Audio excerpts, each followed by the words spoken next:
होगा और आज से एक तरह से ये चल पड़ा होगा कि आखिर आगे क्या करें। अगले 6 महीने कांग्रेस में फोकस रहेगा कि एक तो वो अलायंस बनाए कि जो जहां जहां कमजोर स्थिति हो, भले बिहार हो, भले कहीं पे भी हो, जो भी उत्तर प्रदेश की, एक अलायंस बना के अब ये कहा जाए कि नरेंद्र मोदी का खतरा है, इसलिए सब सेकुलर जो पार्टियां हैं इकट्ठी हो, सब एक जमात जो है सब मिले और एक यूपीए 3 का चुनाव से पहले इस बार नया कुछ करने की कांग्रेस में कोशिश होगी। कांग्रेस की रणनीति, कांग्रेस की चुनावी तैयारी आज से बदलने लग गई होगी और आज से अब राहुल गांधी के बजाय, क्योंकि राहुल गांधी चुनाव कैसा लड़ा जाए, संगठन कैसे बने, एआईसीसी उन पर फोकस कर रहे थे, चुनाव जीता कैसे जाए और जीत कर भाजपा के चैलेंज से कैसे उसे पार पाया जाए, इसको लेकर कांग्रेस के अब पुराने गार्ड, जो पुराने नेता सोनिया गांधी और उनका कोर ग्रुप, वो अब शायद ज्यादा एक्टिव होगा। जी, अब क्या लगता है कि जो पहला दांव था, मोदी की ये पहली आजमाइश थी, पूरा वकार उनका दांव पर लगा था, अगर ये 4 राज्यों के नतायज बिगड़ जाते तो अब क्या लगता है, अब तो जो रिजल्ट है वो मोदी के हक में है एक तरह से, क्या लगता है कि मोदी अब आने वाले दिनों में और जारहाना रुख इख्तियार करेंगे? बिल्कुल करेंगे, कोई संदेह नहीं। दोनों बातें, एक तो भाजपा में यदि कुछ किंतु परंतु था, जो कंफ्यूजन था वो खत्म हो गया जी। जो 3 महीने 4 महीने पहले जो ये था, हालांकि अभी भी ये कोशिश होगी कि लोग कहेंगे कि शिवराज सिंह चौहान की जीत है, ये वसुंधरा राजे की जीत है, नरेंद्र मोदी का इसमें हाथ नहीं है, होगा ये कहेंगे। लेकिन भाजपा के अंदर या भाजपा का अध्यक्ष या भाजपा की कोर कमेटी ये उस बात को नहीं मानने वाली है, वो नरेंद्र मोदी को ही आगे रखेगी और नरेंद्र मोदी निश्चित तौर पर इससे आगे अपना उत्तर प्रदेश, बिहार, बाकी तमाम में उनका खुद का दाव बहुत मजबूत है और उसमें क्योंकि प्रारंभिक सफलता, एक तरह से कहा जाए शुरुआती जो सफलता है वो मिल गई है कि वो तो उस नाते अगले 6 महीने पूरा फोकस उनका दिन रात वो अब इसी धुन में लगे रहेंगे। जी, इसमें कहीं कोई ये कि नरेंद्र मोदी अब मेरा ये मानना है कि वो अब बहुत संभव है कि लोकसभा चुनाव में इस स्तर तक की तैयारी की कैंडिडेट कैसे हो, क्या हो, यहां तक कि शायद वो सब चीजें भी खुद अपने तौर पे तैयारियां करें। लेकिन व्यास जी, जो ये चल रहा है कि मोदी फैक्टर, लेकिन अगर देखा जाए, तस्वीर अगर देखी जाए मध्य प्रदेश की, तो पिछले 5 साल के मुकाबले इस साल जो है 2008 के मुकाबले इस बार बीजेपी की जो सीटें हैं वहां पर कम है और जबकि शिवराज सिंह जाना माना चेहरा है। इसके अलावा और कांग्रेस की सीटें भी मध्य प्रदेश में बढ़ रही हैं इस बार 2008 के मुकाबले में। इसके अलावा अगर दिल्ली में मोदी का फैक्टर चलता तो वहां पर क्लीन स्वीप करती बीजेपी, लेकिन ऐसा नहीं है। नहीं, लेकिन आप जरा इसको इस तरह से देखें कि अगर नरेंद्र मोदी नहीं होते, अगर 3 महीने नरेंद्र मोदी ने दिल्ली में अगर हर्षवर्धन को न लेकर आते ये और हर्षवर्धन के लिए 3 दिन अगर नरेंद्र मोदी रैली नहीं करते तो आज आपकी वहां सरकार बन रही होती और हो सकता है भाजपा नंबर 3 पे जाती। इसी तरह शिवराज सिंह चौहान की वही स्थिति होती, क्योंकि एंटी इनकम्बेंसी जिस तरह का माहौल वहां बना हुआ था और वहां के आप देखिए कांग्रेस में जिस तरह की उम्मीद थी, वहां का लोकल मीडिया, पत्रकार सब इस उम्मीद में थे कि कांग्रेस वहां अच्छी टक्कर दे रही है, बेहतर टक्कर दे रही है। लेकिन बावजूद शिवराज सिंह चौहान आए हैं तो वो वजह ये भी है यही कि कार्यकर्ताओं को, बीजेपी के कार्यकर्ताओं को नरेंद्र मोदी ने एक्टिव किया, नरेंद्र मोदी के कारण उनमें जोश आया और इस मुकाम पर पहुंचे। अन्यथा आप जरा कल्पना कीजिए कि अगर नरेंद्र मोदी प्रोजेक्ट नहीं होती, बीजेपी में कोई एक नेता नहीं होता, इस तरह की रैलियां नहीं होती, इस तरह का माहौल नहीं होता, तो क्या बीजेपी के अनुकूल ऐसे नतीजे आ जाते? तो ये अंततः कहीं न कहीं हकीकत जो है ये भाजपा के अंदर भी हो रहा होगा रियलाइजेशन, और खासतौर पे उनके विरोधियों कांग्रेस में ये गलतफहमी नहीं होगी आज कि नहीं नरेंद्र मोदी को सीरियसली नहीं लिया जाए, लाइटली लिया जाए, ये नहीं है। आज नरेंद्र मोदी नंबर 1 चुनौती बने। जी, अब बात अगर राजस्थान के करें तो राजस्थान में बीजेपी की जबरदस्त कामयाबी किन किन फैक्टर्स के बल पर मिली? देखिए, उसमें मेरा 3 मानना है। एक तो ये कि अशोक गहलोत ने निश्चित ही मेहनत की, लेकिन वो मेहनत पिछले 1 साल की थी जी। लगभग 3 साल वो अपने जैसे रूटीन का राज था उस अंदाज में वो राज करते रहे। 1 साल, आखिरी 1 साल में कई योजनाएं लेकर आए, कई यात्राएं की, कई भागदौड़ की, लेकिन उनके साथ बाकी पार्टी नहीं थी। 1 साल पहले राजस्थान के तमाम असंतुष्ट कांग्रेस विधायक दिल्ली जाकर हाईकमान को ये कह चुके थे कि अगर ऐसा ही चला तो हम 50-60 सीट से ज्यादा नहीं ले पाएंगे। और ये कांग्रेस के असंतुष्ट विधायकों ने 20-25 ने जाके 2-3 बार कहा इस बात को। तो माहौल पहले जमीनी तौर पर कांग्रेस जो संगठन है, जो बूथ के स्तर पर जो कांग्रेस का कार्यकर्ता है, वो उत्साहित नहीं था। अशोक गहलोत की मुख्यमंत्री उसके अंदर कांग्रेस सरकार ने रीपे एक तरह से जो कार्यकर्ताओं को देना चाहिए, जो पार्टी के नेताओं को देना चाहिए, एमएलए की नहीं सुनी जाती थी। इसलिए इस बार चुनाव जो अभी लड़ा गया, एक तरह से उम्मीदवार ने अपने बूते लड़ा जी, संगठन नहीं था उसके पीछे। तमाम दिखावे के लिए सब कुछ चीजें थी, लेकिन वो मजबूती और कार्यकर्ताओं में, कांग्रेस के कार्यकर्ताओं में जोश नहीं था, नाराजगी थी। इसका एक बहुत बड़ा खामियाजा भुगतना पड़ा। और दूसरा सबसे बड़ी बात फिर मैं कह रहा हूं, जैसे दिल्ली में हुआ, महंगाई, जो दिल्ली की एंटी इनकम्बेंसी यूपीए सरकार की, उसका अशोक गहलोत क्या कर सकते हैं? अशोक गहलोत कुछ नहीं कर सकते हैं, और न ही ज्योतिरादित्य मध्य प्रदेश में कुछ नहीं कर सकते, जब देश में पूरा माहौल ही केंद्र सरकार के कारण, महंगाई के कारण, भ्रष्टाचार के स्कैंडल से एक के बाद एक पिछले 5 साल जो कुछ हुआ, उसका मीडिया में जो प्रोजेक्शन हुआ, जिस तरह का हल्ला हुआ, उसके आगे कांग्रेस का स्थानीय नेता या छत्रप या उम्मीदवार क्या कर सकता था? जी, लेकिन क्या लगता है इस बार जो मुस्लिम समाज का जो वोट था वो भी बटा, इसके अलावा किरोड़ी लाल मीणा भी एक फैक्टर हो सकते हैं। पिछली बार वो कांग्रेस के साथ ही थे, इस बार क्या लगता है कि ये भी 2 फैक्टर ऐसे हैं जिससे गहलोत काफी पीछे चले गए? नहीं, देखिए, मेरा ये कहना है, मैं फिर आपको एक मूल बुनियादी बात जो इस चुनाव के साथ में, कि अगर 75% या 2/3 पोल हो रहा है, तो अब कास्ट नेताओं का मतलब नहीं है। कांग्रेस ने उम्मीदवार खड़े किए कास्ट के, कि भाई माली, गुजर, मीणा, या माली, गुजर और मुस्लिम कैंडिडेट के हिसाब से एक बना दो, कर दो, और उससे जीता जाए। लेकिन वो वोट जो पड़ता है वो 25% बनेगा, 30% बनेगा। लेकिन अगर 75% पोल हो रहा है, तो ऐसा उम्मीदवार जीतेगा जिसके साथ एक बड़े नेता की हवा हो, या 30-35%, कम से कम 35-40% वोट हो जी। तो अब ये जैसे बसपा ने किया था, मायावती ने किया था, या मुलायम सिंह यादव ने जो पिछली जीत जो उत्तर प्रदेश में रही है, कि वो सर्वजन की, सभी कम्युनिटी को साथ लेकर, सभी कम्युनिटी की उम्मीद पैदा करके आप राजनीति करेंगे तो चलेंगे। ये इस बहुमत के, इस पोल के परसेंटेज के साथ ये जरूरी हो गया। और कास्ट वाले कि किरोड़ी मीणा भी हार रहे हैं, गुजर नेता बेसला वो भी काम के नहीं आए क्या, और आपके विश्वेंद्र सिंह जो जाट नेता है, या चंद्रभान जो जाट नेता प्रदेश अध्यक्ष, वो भी काम नहीं आए। तो वो यही है कि कास्ट नेता सफल नहीं हुए इस बड़े मतदान के चलते। जी, अगर रुख करें मध्य प्रदेश का, मध्य प्रदेश में शिवराज सिंह की सियासत की बात करें, इस बार अब वो हैट्रिक बनाने के कगार में, एक तरह से वो हैट्रिक बनाएंगे ही। क्या लगता है कि वो हैट्रिक बनाने के बाद मरकज में उनका अमल दखल बढ़ेगा? नहीं बढ़ेगा, निश्चित तौर पर बढ़ेगा। और भाजपा, और ये भी तय माने आप कि वो भाजपा के अंदर, जो भाजपा के कोर आला नेता जो है 8-10, जो कि पार्लियामेंट्री बोर्ड होगी, अभी वो सदस्य नहीं है, हो सकता है वहां तक वो पहुंचे, और उनका निश्चित तौर पर दबदबा बढ़ेगा। लेकिन शिवराज सिंह चौहान ने ये जीत हासिल कर अपने आप को एक मिसाल बनाया है कि कैसे एंटी इनकम्बेंसी 15 साल की, उससे कैसे काउंटर किया जा सकता।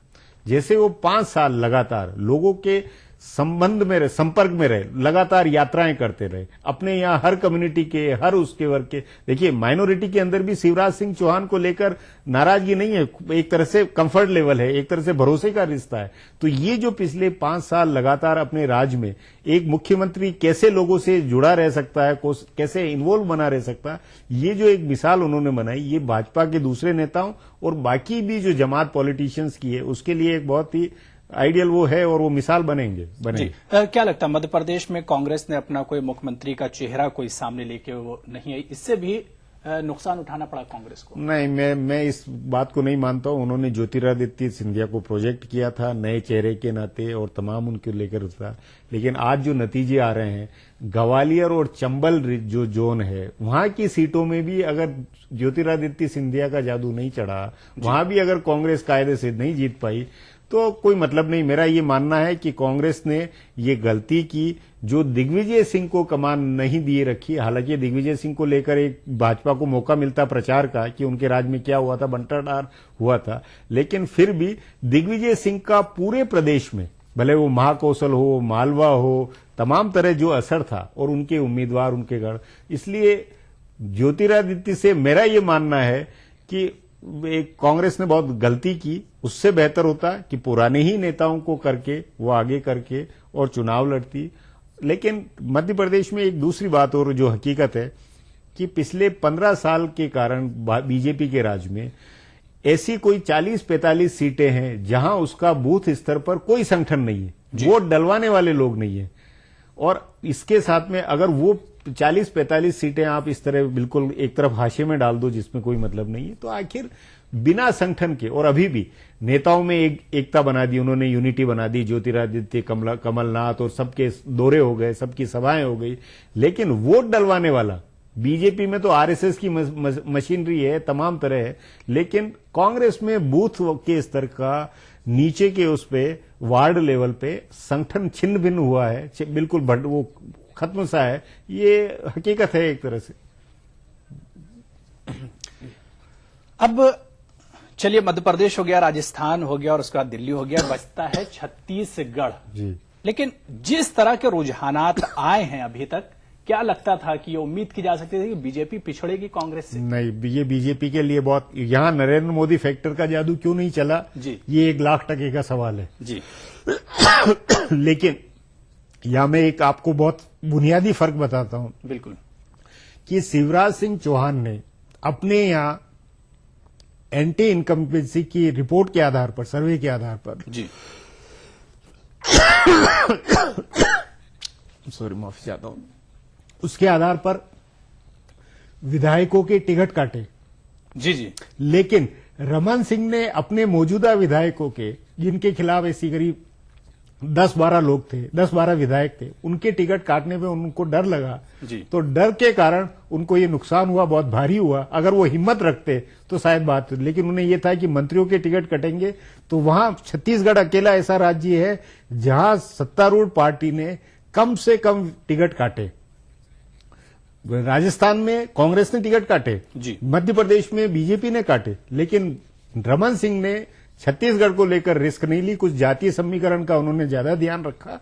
तो एक तो उसके कारण, जो विधायकों के कारण, क्योंकि तभी कि मोतीलाल वोरा के बेटे अरुण वोरा भी दुर्ग वाली सीट से जीत रहे हैं, जो कि बीजेपी का गढ़ माना जाता था जी जी। क्या तो एक ये फैक्टर रहा, बहुत बड़ा रहा जी जी, मोदी फैक्टर। लेकिन क्या सर लगता है कि वहां पर जो मई के महीने में जो हमला हुआ जीरम घाटी, बिल्कुल जीरम घाटी, कांग्रेस को उसका सहानुभूति बिल्कुल हुआ। और बस्तर की 12 सीटों में इस समय कांग्रेस को, उसको 4-5 जगह वो एडवांटेज वाली स्थिति में, बढ़त वाली स्थिति में, और वो बीजेपी को 3 सीटों का, 4 सीटों का सीधा नुकसान है जीरम घाटी के, उसका वो सहानुभूति का कांग्रेस को वहां सचमुच में बस्तर में बहुत फायदा हुआ। उसके अलावा सबसे हैरानी वाली बात है कि रायपुर, महासमुंद और ये राजनांदगांव या दुर्ग, ये जो शहरी सीटें हैं, यहां कांग्रेस ने सीटें ली या बीजेपी को इतनी भारी टक्कर दी, ये उम्मीद बीजेपी को नहीं थी वहां जी। अब क्या लगता है आज के जो नतायज हैं, जो रुझानात आ रहे हैं, उसके बाद मोदी के तो बल्ले बल्ले हो गए, और अब क्या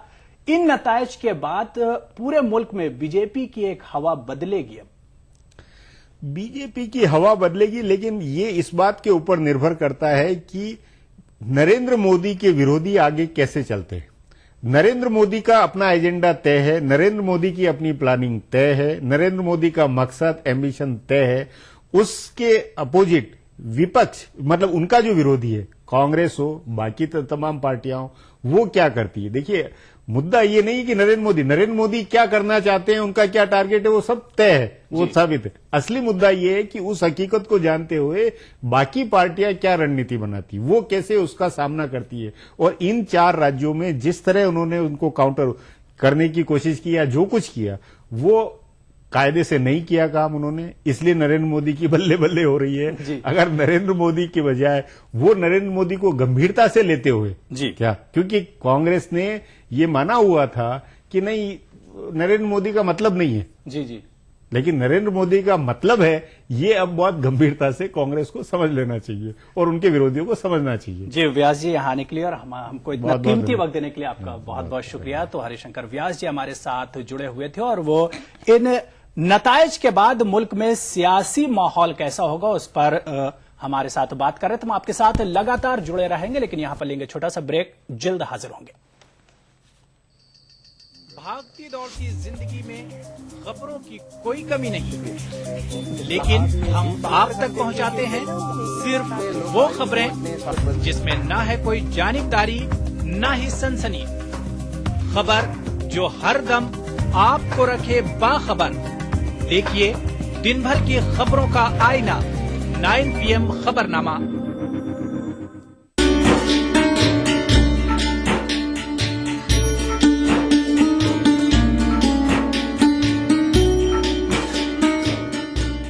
लखनऊ में वाक़ दरगाह हजरत मखदूम शाह मीना रहमतुल्लाह अलैह की क्या है तारीखी अहमियत, देखिए प्रोग्राम बारगाह अकीदत में।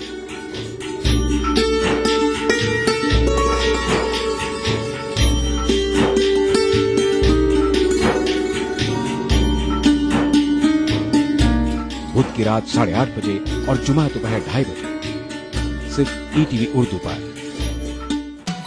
दक्कन की हर छोटी बड़ी सरगर्मी पर हमारी नजर, लेकिन आप तक पहुंचाते हैं सिर्फ वो खबर जो करे आपको बेदार। सियासत के गलियारों से रोजमर्रा की जिंदगी में, दक्कन के गोशे गोशे से आप तक खबरें पहुंचाता दक्कननामा, रोजाना शाम 6:30 बजे। दुनिया अपडेट खबरों का नया और अनूठा शो, जिसमें हम आपको दिखाएंगे दुनिया की अहम खबरें और करेंगे उनका तज्जिया। जानेंगे दुनिया की अहम घटनाओं का भारत पर क्या होगा असर।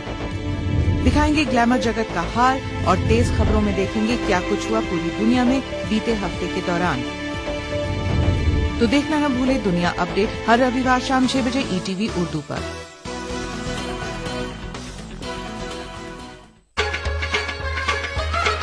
गर फिरदौस बर्रुए जमी अस्त, हमी अस्तो हमी अस्तो हमी अस्त। जम्मू कश्मीर के हर वाक़ये और हर पहलू पर ETV की नजर। देखिए ETV उर्दू कश्मीर रोजाना शाम 7 बजे और सुबह 7:30 बजे सिर्फ ETV उर्दू पर।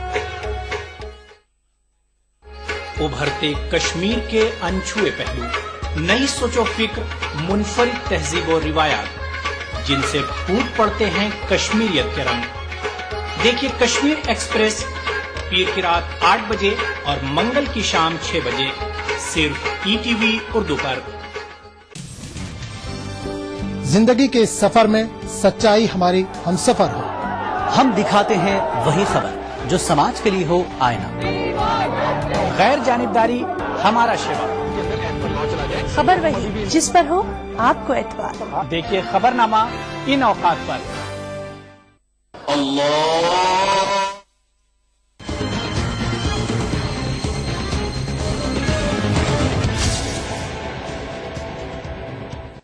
तो आपका फैसला में लगातार आवाम का फैसला आता जा रहा है। इस वक्त विजय गोयल मीडिया से बात कर रहे हैं, सीधे आपको वहीं लिए चलते हैं।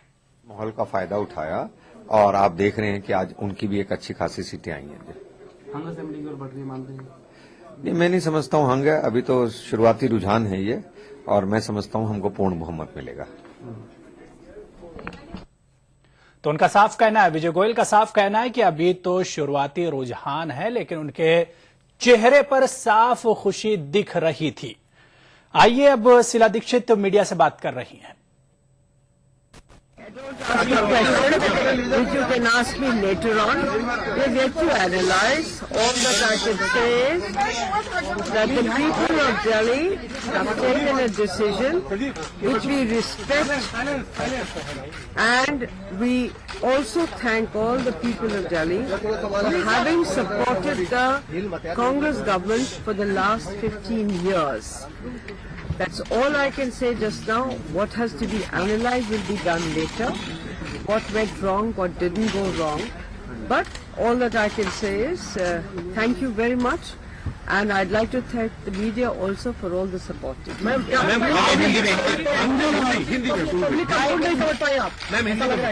बेवकूफ है ना।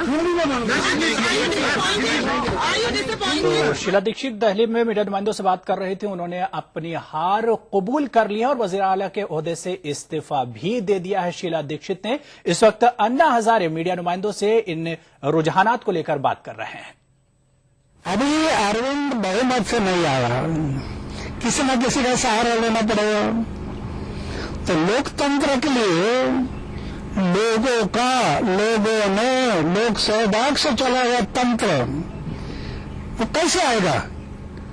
अगर वो बहुमत से आता है तो वो अपना था, वो अपना कानून बनाता। जैसे उसमें अरविंद ने बताया था कि हम जन लोकपाल लाएंगे। जन लोकपाल राज्य से विधानसभा में नहीं आता, लोकसभा में आता, लेकिन अच्छा लोक आयुक्त लाएंगे। तो अभी वो अच्छा लोक आयुक्त लाना, किसी के साथ जुड़ने के बाद अच्छा लोक आयुक्त आएगा क्या? एक बात है। दूसरा, खिचड़ी की सरकार, जो खिचड़ी बनाकर सरकार बनती है वो कभी भी ठीक नहीं चलती है। और इस वक्त मध्य प्रदेश के वजीर आला शिवराज सिंह आज के नतायज और रुझानात को लेकर मीडिया नुमाइंदों से बात कर रहे हैं।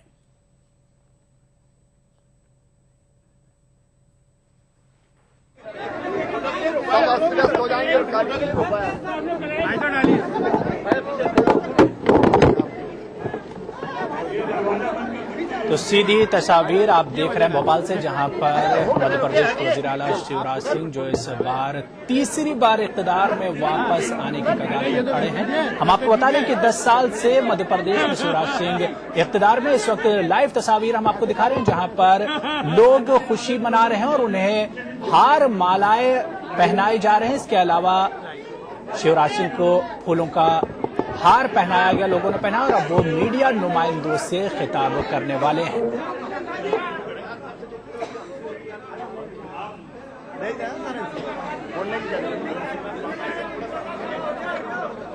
आप भी बैठ जाओ। भोपाल से सीधी तस्वीर हम आपको दिखा रहे हैं जहां पर मध्य प्रदेश के वज़ीर आला शिवराज सिंह अब से कुछ देर बाद ही मीडिया नुमाइंदों से बात करेंगे। इस वक्त आपको बता दें कि जो तस्वीर साफ हुई है सुबह से, उसके मुताबिक 120 सीटों पर आगे चल रही है बीजेपी मध्य प्रदेश में, जबकि 36 सीटें बीजेपी जीत चुकी है। और अब से कुछ ही देर बाद वो मीडिया नुमाइंदों से भी बात करेंगे और अपनी खुशी का इजहार कर सकते हैं शिवराज सिंह। हम आपको बता दें कि 10 साल से वो मध्य प्रदेश में इक़्तिदार में और इस बार उन्होंने हैट्रिक तकरीबन बना ली है। हम आपको शिवराज सिंह के मुताबिक ये भी बताते चलें कि 2008 में शिवराज सिंह विदिशा से तकरीबन 40,000 वोटों से जीते थे और ये राज्य में किसी भी उम्मीदवार के जरिए जीती गई सबसे बड़ी जीत थी। तकरीबन 40,000 वोटों से शिवराज सिंह 2008 में जीते थे। इस बार भी विदिशा से शिवराज सिंह जीत चुके हैं और मीडिया नुमाइंदों से बात करने के लिए बैठे हुए हैं।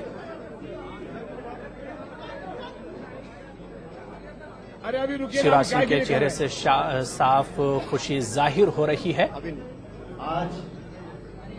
मध्य प्रदेश विधानसभा का चुनाव परिणाम घोषित हो रहा है। भारतीय जनता पार्टी हमारे मुख्यमंत्री और चुनाव अभियान समिति के संयोजक, भारतीय जनता पार्टी के घोषित नेता माननीय शिवराज सिंह जी के नेतृत्व में लगातार तीसरी बार जीत की ओर बढ़ रही है। चुनाव परिणाम भारतीय जनता पार्टी की तीसरी बार जीत का मार्ग प्रशस्त कर रहे हैं। मैं इस अवसर पर जहां एक और माननीय शिवराज सिंह जी को उनके योग्य और कर्मठ नेतृत्व के लिए भारतीय जनता पार्टी के लाखों लाख कार्यकर्ताओं की ओर से बहुत बहुत बधाई देता हूं, उन्हें बहुत बहुत शुभकामनाएं देता हूं। मध्य प्रदेश में यह शानदार जीत तीसरी बार हासिल की है। इस जीत के लिए सबसे बड़ा श्रेय अगर किसी को देना चाहिए तो मध्य प्रदेश की जनता जनार्दन को देना चाहिए।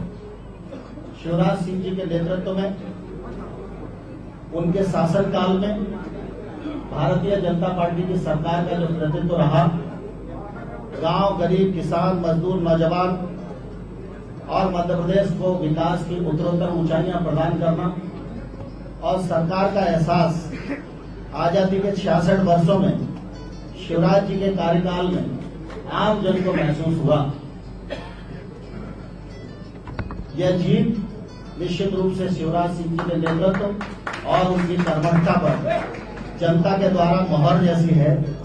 जनता ने उनके नेतृत्व को, उनके कृतित्व को, उनकी नीतियों को अपना समर्थन प्रदान किया है। इस जीत के लिए भारतीय जनता पार्टी, चलिए इस बार बड़ी खबर आ रही है मध्य प्रदेश से, जहां पर शिवराज सिंह चौहान बुधनी से भी असेंबली इंतखाब जीत गए। हम आपको बताते चलें कि शिवराज सिंह मध्य प्रदेश के 2 असेंबली हलकों से खड़े थे, विदिशा और बुधनी। विदिशा से वो पहले ही जीत चुके थे और अभी खबर आई है कि वो बुधनी से भी इंतखाब जीत गए हैं। यानी 2 हलकों से शिवराज सिंह चौहान लड़ रहे थे और दोनों ही जगहों से उन्होंने जीत हासिल कर ली है। जहां एक और बीच बीच में आकर मार्गदर्शन करते रहे, लेकिन जब चुनावी समर चरम पर था तो भोपाल में रहकर उन्होंने दिन और रात हमारा मार्गदर्शन किया, हमारा सहयोग किया। और तो जैसे शिवराज सिंह मीडिया नुमाइंदों से बात करेंगे, वो आपको सीधे भोपाल ले चलेंगे। इस वक्त रविशंकर प्रसाद मीडिया नुमाइंदों से इन रुझानात पर बात कर रहे हैं। अंतिम परिणाम आएंगे तो वहां छत्तीसगढ़ में क्लोज फाइट है। मैं इस प्रदेश को जानता हूं, रमन सिंह का काफी अच्छा रहा है, वहां भी हम जीतेंगे और चारों जगह जीतेंगे। राजस्थान और मध्य प्रदेश में तो हमारी निर्णायक विजय हो गई। जहां तक मैं दिल्ली देख रहा हूं, मैं इस बात को स्वीकारता हूं कि आम आदमी का परफॉर्मेंस अच्छा रहा है, लेकिन इसके बावजूद अगर जनता बीजेपी को बहुमत के नजदीक पहुंचा रही है तो ये हमारी एक बहुत बड़ी विजय है। क्रेडिट नरेंद्र मोदी को जाता है। अब ये क्रेडिट का सवाल आप लोग हमेशा शुरू करते हैं। नरेंद्र मोदी के तो पूरे देश में लोकप्रिय हैं, उन्होंने काफी प्रचार किया है। हमारे प्रदेश के नेताओं ने अच्छा काम किया, अटल जी, अडवाणी जी की परंपरा रही है, हमारे मुख्यमंत्रियों का काम रहा है, ये सब मिलकर अपने। राहुल गांधी फ्लॉप हो गए। अब राहुल गांधी की चर्चा आप मुझसे क्यों कहते हैं? कांग्रेसी से पूछिए। वो राजीव गांधी को कांग्रेसी कभी न कोई डिस्क्रेडिट नहीं देते, उनसे हिसाब किताब कभी नहीं पूछा जाता। तो ये सवाल आप कांग्रेस से पूछिए।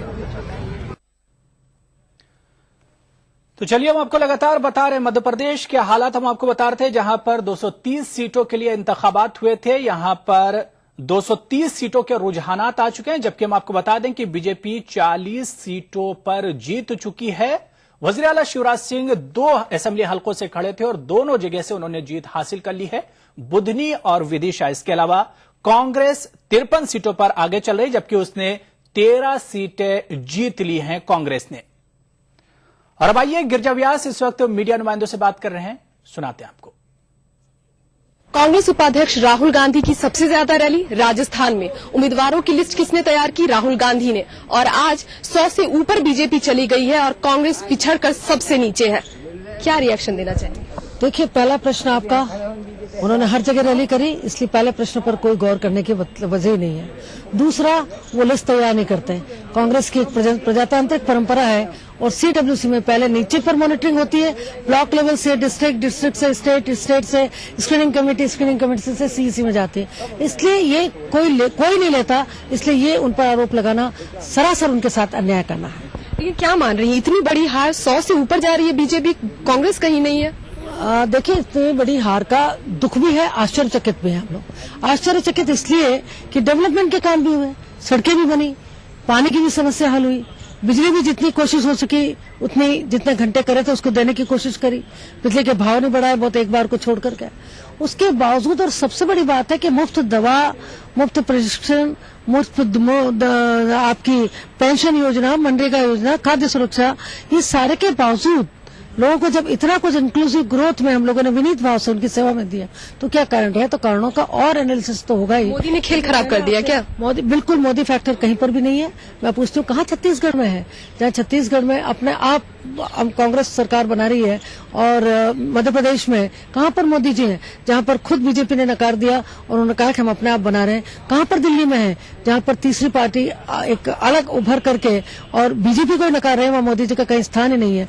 और चौथी बात, गुजरात का राजस्थान में यदि ले देकर उनका नाम लिया जाए तो वो भी मैं उचित नहीं मानती। उन्होंने रैली की, नेबरिंग में उसमें कुछ प्रभाव पड़ा, लेकिन सबसे ज्यादा प्रभाव जो पड़ा है, जो अब निकल करके सामने आ रहा है, वो अदर्स का भी है और पूरे रिजल्ट आने के बाद, एनालिसिस के बाद बाकी चीजें सामने आई। केंद्रीय मंत्री बहुत थे राजस्थान में, आप रही, सीपी जोशी रहे, ज्योतिरादित्य, इसके साथ ही सचिन पायलट रहे। क्या माना जाए, सभी फैक्टर जो है वो कहीं ना कहीं कट गया कांग्रेस की तरफ से? नहीं, मैं ऐसा तो नहीं मानती हूँ, लेकिन मैंने आपसे कहा कि एक वोटों का परसेंटेज, सारी चीजें जब सामने आएंगी तब एनालिसिस अच्छी तरह से हो पाएगा कि क्या वजह रही। लेकिन मैं आपसे कहती हूँ कि हम लोग अभी एनालिसिस